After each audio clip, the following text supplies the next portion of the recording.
Hello नमस्ते मैत्रिणींनो, मी उकडीच्या मोदकांचा special video upload केला आहे आणि त्याला व्ह्यूज पण खूप छान आले आहेत. पण मला सेपरेट हा व्हिडिओ टाकावा लागला कारण त्याच्यामध्ये मी काही गोष्टी एवढ्या खास दाखवलेल्या नाही आहेत की फर्स्ट टाईम जर ज्या मुली बनवत असतील मोदक तर त्यांनी पारी कशी करून घ्यायची आहे.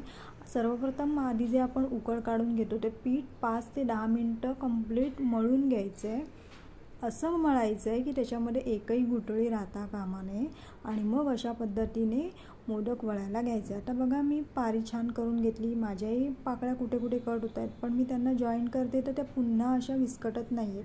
तर अशा पद्धतीने तुम्ही जर पीठ व्यवस्थित मळून घेतलं तरच तुमचा मोदक सुंदर आणि सुबक दिसेल. आता हा मोदक बघा, मी जास्त पण सारण भरत नाही आहे जेणेकरून तो फुटू नये, कारण काही वेळेला जास्ती प्रमाणात सारण भरलं तर त्या कळ्या आहेत त्या जास्ती प्रमाणात अशा फुगून येतात. म्हणजे पोकळी जी आहे पूर्ण सारणाने भरली गेली तर त्या फाटू शकतात परत.